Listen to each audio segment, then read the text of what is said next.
Without further ado, let's say hello to Congressman Paul. Welcome to Sirius Satellite Radio's Patriot Channel. Congressman Paul, how are you? Doing fine. Thanks for having me. It is a pleasure and an honor. I want to tell you, I think one of the best ways to get these things started, Congressman, is to say from the get-go, I'm a fan. That way, I've identified myself as being biased.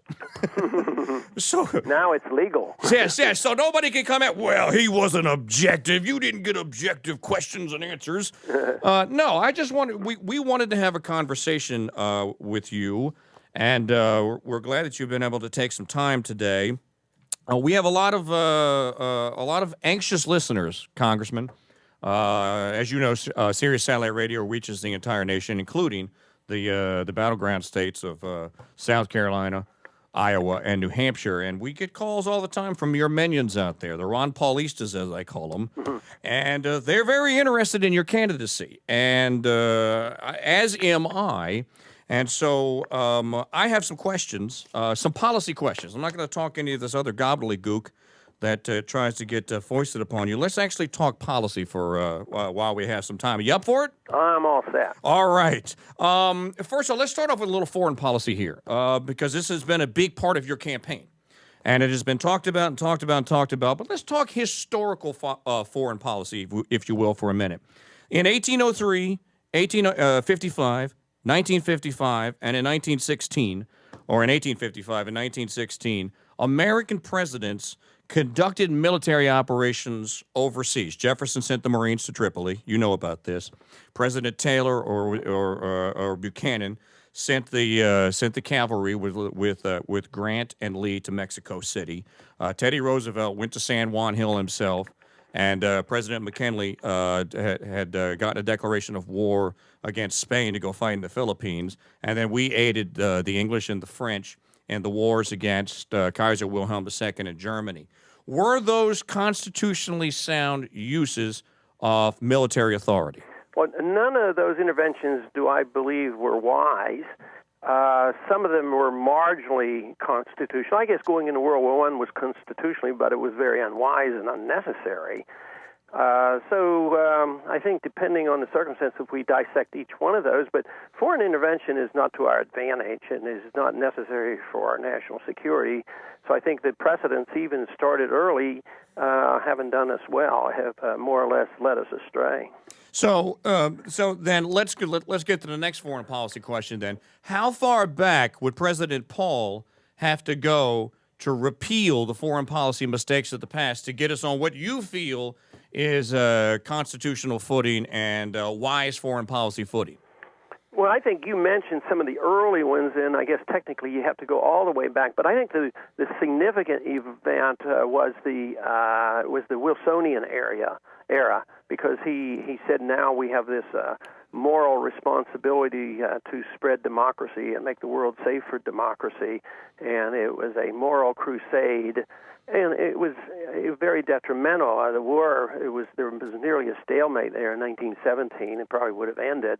But then we got involved, and the Versailles Treaty came out of this, and that actually had led to World War II as well as to the conflict we have now, because it created this artificial country of Iraq. So one bad mistake leads to another one, and it lingers for a long, long time. So the founders, when they were more theoretical than in practice, right, they said, stay out of the entangling alliances, stay out of these internal affairs, and don't get involved. And I think that's good advice. And the Constitution really doesn't give us that authority. It gives the Congress the authority to declare war when we're under threat, and that's when we should go overseas or wherever we have to go and fight. But short of that, we shouldn't be doing it. Now, so then I would take it then that you're a fan of Washington's farewell address, and that is that where you get your guidance from? Certainly, but even the other early presidents said the same thing. Jefferson said the same thing. Of course, I think he was a little bit too anxious to send the Marines, that far away. But he was very aware of the Congress, and it wasn't so much that he attacked countries as he was using this authority. He got it through the letter of marque and reprisal to target, the pirates, which was a vehicle that they used in an idea that I've reintroduced now to say that this is what we should do and could have done with Al-Qaeda rather than go into nation building and attacking countries, we should have used the letter of marque and reprisal, as Jefferson did, and target only the Al-Qaeda, the people who were responsible for 9/11. And that's exactly what we haven't done. We've invaded country, further antagonizing now not hundreds or thousands, but probably millions of Muslims now are antagonized because we have occupied two more Muslim countries. So now this really that is the answer that I think a lot of people were looking for. So President Paul says let's just say 2009 January 20th. You are President Paul. So President Paul says a use of force, a constitutionally sound use of military force or the commander-in-chief powers would have been to go after Al-Qaeda as they are Al-Qaeda wherever that you may find them. Yes, if it's more difficult now than after 9/11. We knew where they were. We knew who was responsible. Now they've scattered and they've developed. I mean, there's literally thousands, and they're around the world. So you can't say we're going to kill everybody who is identified with the Al-Qaeda. But if you could find the authority given to the president to go into Afghanistan was to go after not Al-Qaeda in general, I don't even know if the word was there, but those who were responsible for 9/11. Right. That is the specific moral responsibility and the authority that I endorsed, and yet I think that's where we came up short. Okay, fair enough. Good answers. And I just for the record, and just so you'll know, I think that your point of view is, at the least, it's intellectually honest. You're not basing it on some bias that you have towards the military, germane bias that you have. You actually have an intellectually honest point of view or opinion on this, and plus you use the Constitution as your guide, which brings me to question two, Ron Paul. How in the world did the U.S. Congress get the idea that they could empower an agency called the FDA to regulate the amount of salt that goes in my Campbell's soup?